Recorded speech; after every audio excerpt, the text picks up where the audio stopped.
Hello everybody.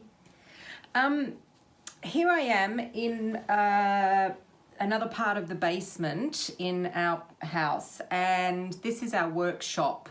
It is a workshop because we've got all these tools and stuff around us. And when it gets really cold outside in my shed, like today, because it's snowing, I come in here and I do my seed sowing in here. I also have all my citrus plants in here as well. So if you're interested in having a look at my citrus, go to another one of my videos earlier on, and I've got all my citrus that I'm overwintering down here in the workshop. And I wanted to do a video of what you can grow in February. Now, I'm a little bit experimental with my growing, and you will see through the year that I try and push the boundaries quite a lot with my plants because I do love anything exotic. It's such a challenge for me to grow, and I've had pretty good success with stuff.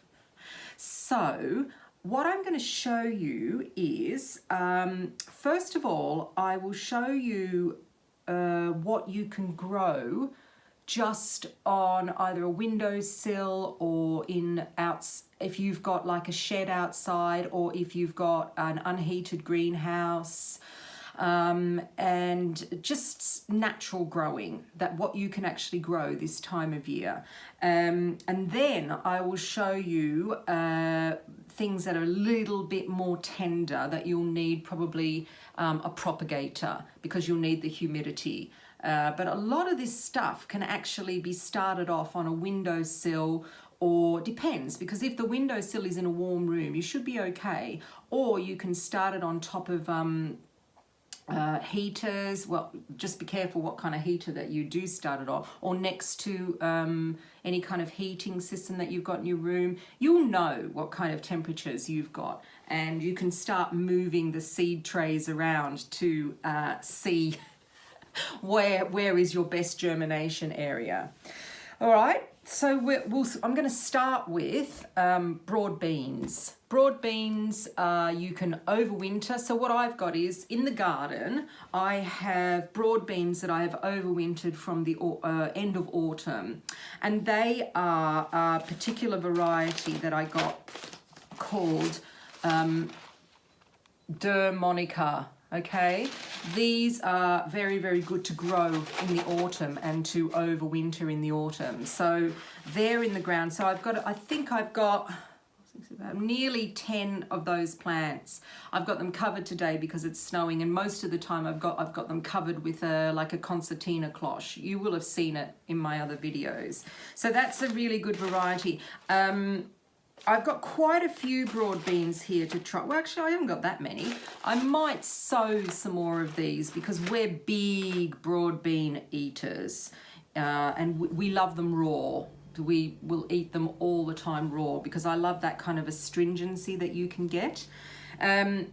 So what have I got that I've sown already? I've got this variety here. This is called Carmazin, or something or other like that. Now this broad bean has got a pink, I suppose it's bean inside the pod. I've had this before many years ago, and I remember being really delicious. And so I've sown them. And this is how I sow my broad beans. I just get these kind of trays that you can get. You get them from the garden centre, or if you don't want to use trays, you can use toilet roll holders as well. You can make your own pots with newspaper. You can use anything really. And I just put the soil in, get a bean. Let me show you these because I've got these open here.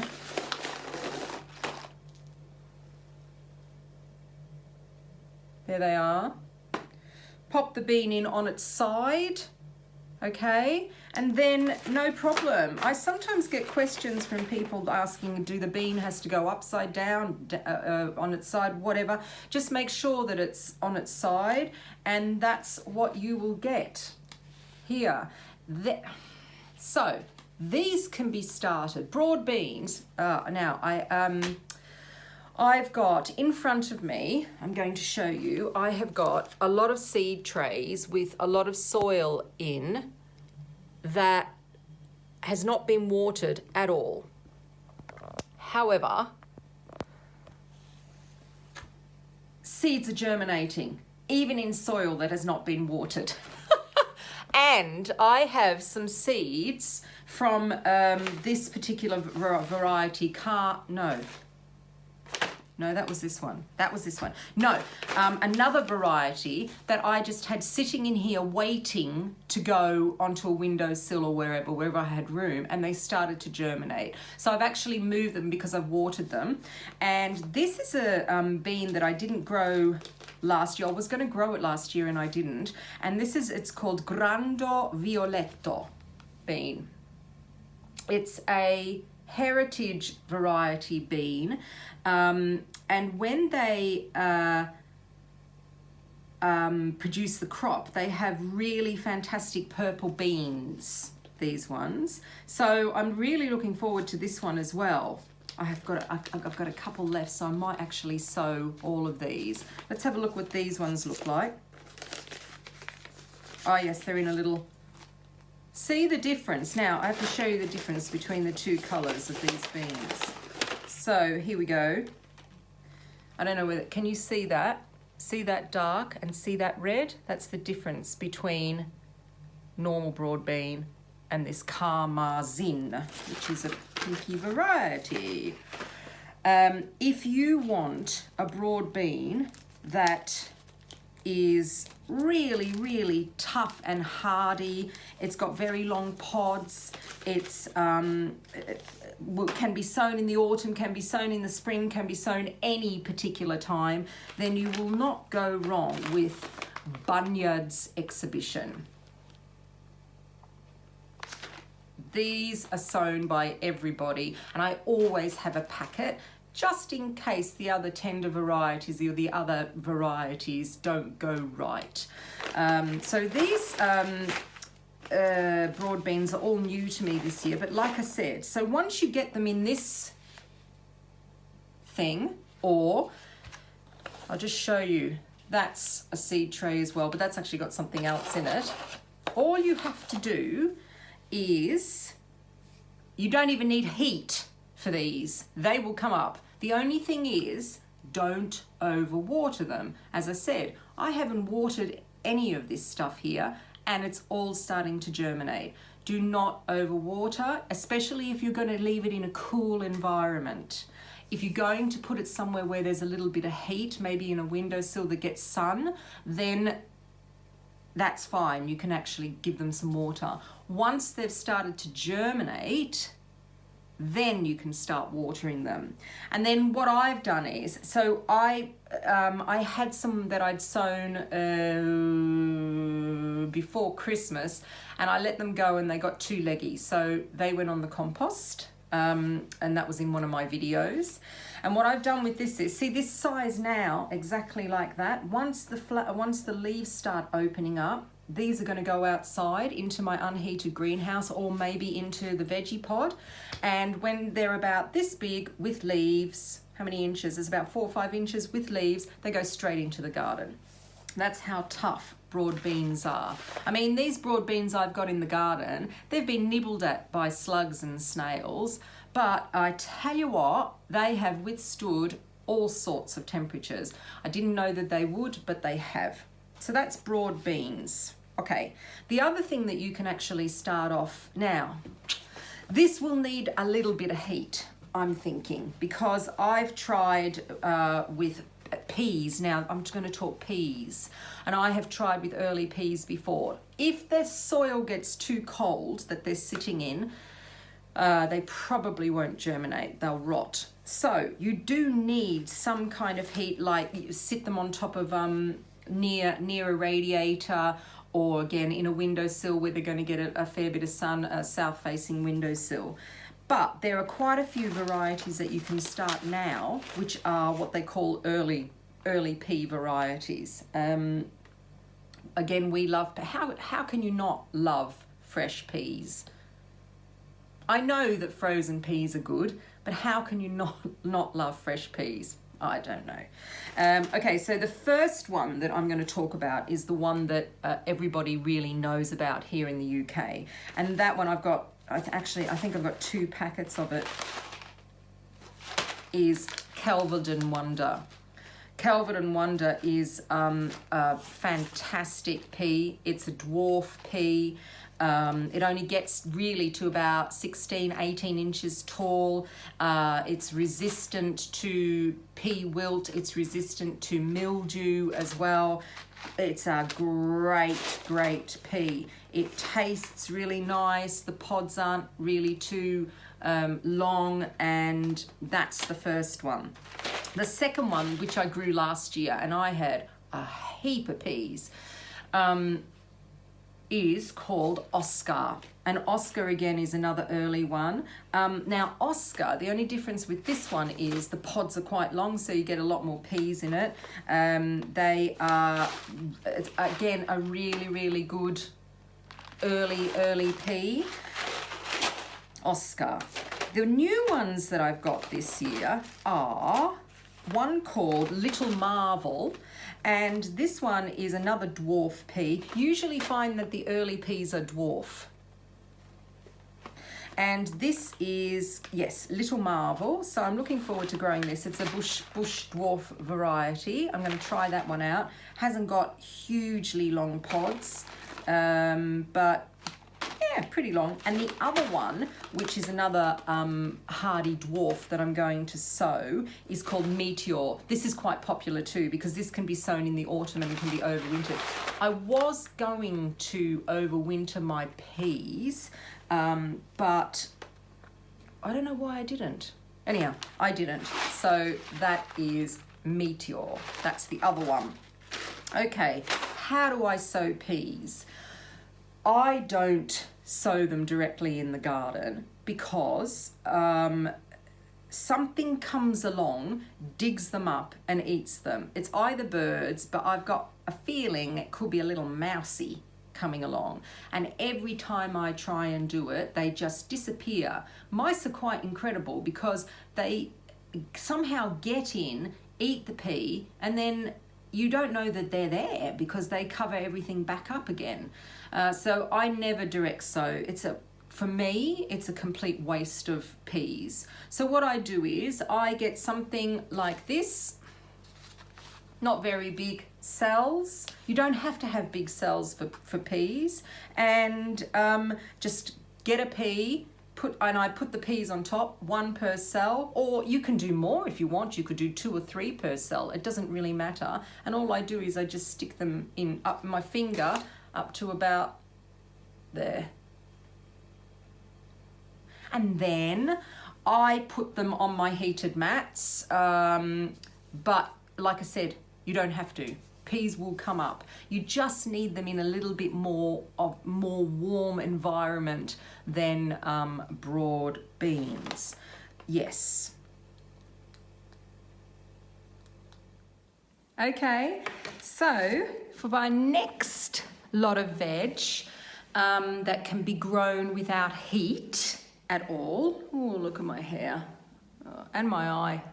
See how? Look at that. Interesting. That is, so the next lot is beetroot. I have put some beetroot in already and they have come up, and I'm up in the dining room.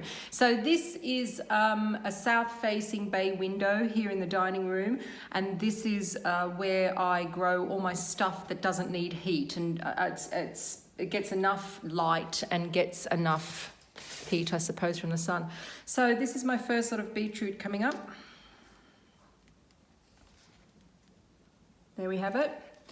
I sow 2 seeds per cell, But of course, beetroot seeds have a tendency to have more than one seed in the actual seed, if you know what I mean. I'll show you. So, the beetroot seed. So these are called Burpees Golden. What a great name. And beetroot seed looks like, hang on, that is, it's gone. That's a beetroot seed. And it's a knobbly little thing that usually has more than one leaf come up or one beetroot come up from it. So that's the golden, and look how beautiful the golden stems are on this. I grew this last year and it actually did quite well. Now, beetroot and me are not really friends. For me, I cannot grow them direct in the ground. They do not work. They don't come up, and then when they do, they're just really, really temperamental. So I have to grow them like this in cells and then replant them into the garden. But yeah, everyone seems to get on well with beetroot, except me, of course, but I always try because we absolutely love beetroot, and I like all different colours. So for instance, that's a golden one.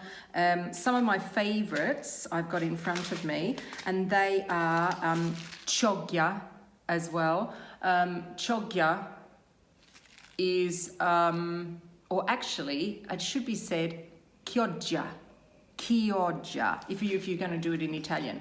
This is the one that they call candy striped. So it's it's red and white striped when you cut through it, and that's a lovely one. That's a really good one to eat raw, like in salads. The other one that I really like is the bull's blood. That's a fantastic beetroot because you can eat the leaves are really delicious on beetroot. So don't forget that you can actually eat the leaves as well as the roots. The other two that I usually always grow are Detroit number 2. That's a really good one. And this new one that I've got is called Crosby's Egyptian. So that'll be interesting. So yes, beetroot, they can be started now. And what I do is, as they come up, so that's come up, and so now as things come up, I then sow the next lot so that we kind of stagger your sowing. And while we're up here, I wanted to look at what else I've got growing up here at the moment. The next thing that I've got up here that is I can see that is starting. It's not quite starting, is rapini or cima di rapa. Now, cima di rapa is what we call tender stem in the supermarket. And you can eat the leaves as well as the florets. And we love this. So I've got, well, oh, here it is. It hasn't come up. Okay, so that's how it's in there. Nothing's come up yet, but I only just sowed that one. Again, I put about 2 or 3 seeds per, that's the seeds, they're quite small, per cell, and that's how I grow it. I have got some Calabrese that I've sown downstairs as well. That's ready to come up. When this one comes up, when this starts to grow, I bring the other one upstairs, and we're staggering all the time. So that's that. Another thing that is growing up here are cauliflowers. You can put those in now. I have these here. They're starting to get a little leggy, so I'm thinking that eventually I'm going to pop them on quite soon. And I just grew that on the windowsill. I mean, not many have come up, but it doesn't really matter because I don't have the room at the moment for lots of cauliflower. This variety is called D. Jessie. That's a new one for me this year, but it's meant to be very good. The other one that's really good is called Robert. That's another really good cauliflower. I'm looking in front of me and I just notice that I have a little friend coming up here. See, there, just there. And that's Romanesco. And Romanesco is, it's a pointy a fluorescent green cauliflower, and that's starting to come up as well. And then the other one that I really like is this called Verde de Macerata. That will go in as well. So we've got those coming up. Cauliflower, Romanesco, yes. What else is up here? I don't really grow onions because I don't have the room for onions. However, I do like the Italian flat white onions, the cipollas, and I've got some up here that I grew in these cells, and they're doing really well. Yeah, so that's good. So I'm ready to grow another lot of those cipollas. What else is in front of me? I've got some flowers. I think I'll do another video with the flowers actually, because that's quite interesting. You can do quite a lot of flowers this time of year. The other thing that I've got here that you can start off is spinach. This is called Amazon, this spinach, and it is really tough, this stuff. So it's starting to get its new leaves. I am going to repot that, and then and again, no heat. All of this stuff up here, you don't need any heat to germinate. It will just germinate. And once they're potted on to the little pots, then they go out straight into the garden, or I might put them in my veggie pot, depending on what I feel like. And that's about it. So I've come into my garden office for the next lot of seeds that can be grown without heat this time of year. They are Brussels sprouts. You can start off now. I don't have room in my garden for Brussels sprouts, so I don't grow any. But there are 2 or 3 varieties that are really good for Brussels sprouts that I know of when I used to grow them when I had an allotment. And by the way, I've put my name down for an allotment, which is very exciting. The first one is Groninger. That's a really good Brussels sprout, a green Brussels sprout. There's one called Red Rubine or Rubin. That's a really good one as well. And the other one is... one that I got from the States, one's called Long Island, and that's a really good Brussels sprout. So again, they can be started. They'll germinate just like the broccoli and the cauliflower, no problem. The other Brassica that you can grow this time of year is cabbages. And cabbages you can put in at all different types of year. I mean, you know, you have your spring cabbage and your autumn cabbage and your summer cabbage and your winter cabbage. But actually, I like cabbages all the time, and I kind of just put them in and grow them. And they seem to do well, no matter whether they're a spring or a whatever, in the garden. So in the garden at the moment, undercover in a cloche, I have the Durham Early, which I really like that cabbage. It's always kind of grown at the end of summer for spring. And it's very reliable, this cabbage. So they should be ready by March or April. So that will be good. Yay. The other ones that I grow are Golden Acre. That's a nice cabbage, nice round cabbage, very tasty. There's a big one called the Glory of Enkhuizen, which is quite an interesting name. Did I say that right? Enkhuizen. And I'm just got it in front of me of when I oh yeah, it's from Holland, this cabbage. That's right, big cabbage, very good, this one. The other one that I like is the Cor di Bue, which is the long cabbage. That's a really nice one that grows really well. And for a red one, there's Calabrese. A lot of people grow this one. It's a good cabbage. Again, it's that shape and red. And I'm thinking about it now. I haven't actually sown any cabbage yet this year. I better get on to that. All right, now let's talk carrot. Carrots. Oh, carrot fly. Oh, upsets me. All right, so I have tried to grow carrots in my raised beds and they always get struck with carrot fly. So this year I have a veggie pod, and so my veggie pod is up off the ground and I'm going to be growing my carrots in that.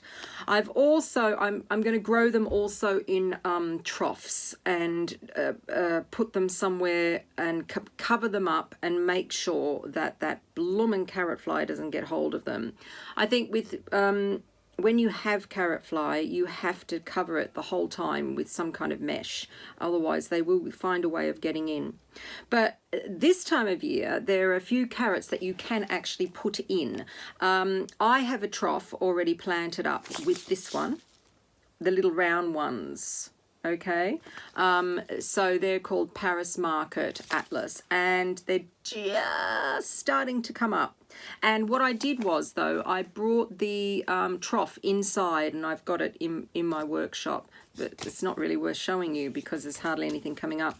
The other ones that are really good are the early Nantes. They will come up this time of year as well, and also there's another one called Amsterdam Forcing. But I have so many different type of carrots, and I'll show you later on in the year that I don't I don't need to have the Amsterdam Forcing because that's yet another carrot that I'm obsessed with that I can't grow. So yes, again, they don't need heat. The thing with carrots is they need I would say about 10 degrees in order to germinate. Yeah, 10, 15 degrees would be good, but yeah, they don't really need much. So you can just bring them inside and put them somewhere just on the side of the wall or on the floor or whatever, and they will germinate. Okay, here we go with lettuce. So lettuce, this time of year, lettuce doesn't like heat. It won't germinate with heat unless it is a specific variety that will like that, like from the southern hemisphere. But over here, it needs cool weather. Now, lettuce doesn't need heat underneath it as well, so this can be done on the windowsill. I have 3 types of lettuce already that I have hardened off, and it is outside in my unheated greenhouse, and I had a look at it this morning and it's fine even with the minus temperatures outside. So the 3 types of lettuce that I grow this time of year is Winter Marvel, that's a great lettuce, Rang de Glace, which is a kind of greeny lettuce speckled with red, and Jack Ice. And Jack Ice and Winter Marvel are really tough. They will go. I had them in the garden up until about 2 weeks ago. I had them under cover and they were doing really well. So those 3 lettuces you can grow virtually all winter as long as you cover them up if you've got them in the garden. The other thing that I like to grow are what I call cut and come leaves. So you just, I put them in either in a big basket or in a plastic tray, and I've got some in the greenhouse, and they've been in the greenhouse the whole time, these, so I haven't even brought them inside, and they are germinating because I went and had a look this morning again. But I'm not going outside now because it's snowing. I'll show you another time, and they are germinating as well, and they are what they call a fiery mix of lettuce leaves. So anything that has got things like mustard in it, rocket, anything that's kind of spicy will germinate this time of year as well. The other thing that you can put in is rocket. Rocket is a cold weather loving leaf that will germinate and do really well this time of year. Again, you don't need any heat. It's preferable not to have it in the snow, definitely, but again, that will do well. Any kind of mustard leaf will do well. Things like Mitsuna, Mibuna as well, those kind of, Asian leaves, they really do well as this time of year. The other thing that you can plant that doesn't need heat are herbs. You can put those in now. Parsley. Parsley takes a little while to germinate, so don't freak out if you don't see it germinating after a week or so. But parsley, the flat leaf and the curly, lemongrass. So that lemongrass, I've never had any success with overwintering lemongrass. I don't know why, but I haven't. So what I do is I start it off really early in the year, and then I get lemongrass by the end of the year. The seeds are tiny, tiny, tiny, so you just sprinkle them on a pot and they'll all come up. So that, but lemongrass, you need heat underneath. That's the only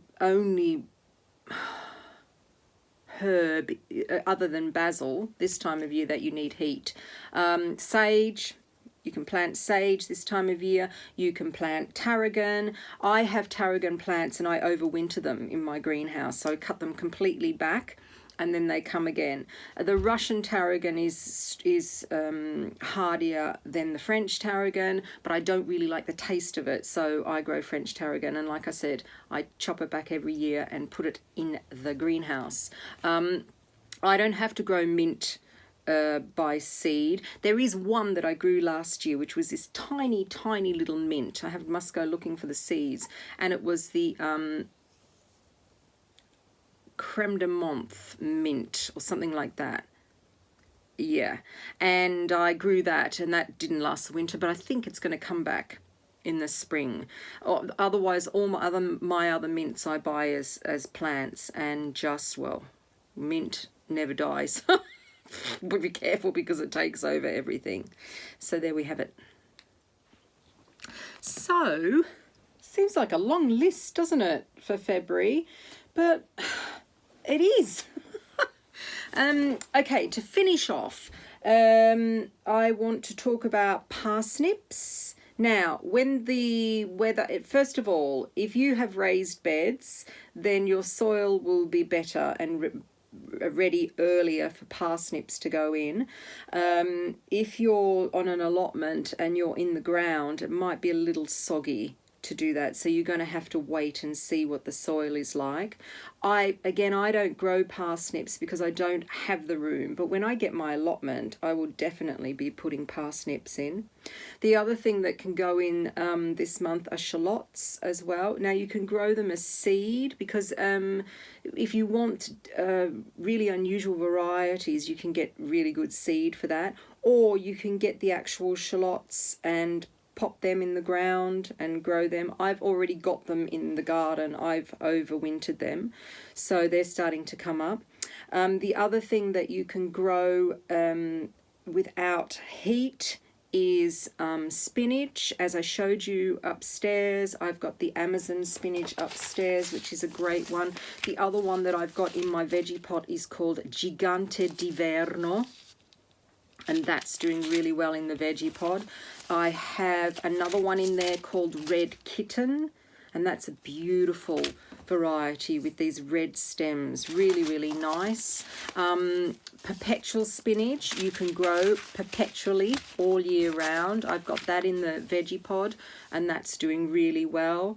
The other thing that you can grow all year round, in my opinion, is chard as well. We have a constant rotation of chard. So I have, in the veggie pod, I have pink passion chard. I've also got some golden chard in there. In the garden undercover, I have rhubarb chard. I've got the white one, and I've also got rainbow chard. So I have that growing all year round because we absolutely love it. That and perpetual spinach is virtually what we live on. And if you want something that's a little bit unusual to grow as well, then you can get strawberry seeds, which is quite interesting. And I've put a few in that are little alpine ones. I'm going to try some seeds, some white strawberries and some little red ones as well. I've got some alpine strawberries already in the garden. So there you have it. There's a lot that you can grow without heat this time of year, and also and with heat if you want to this time of year. So I hope you have a happy growing season, and we'll see you next month for what you can grow in March. Bye.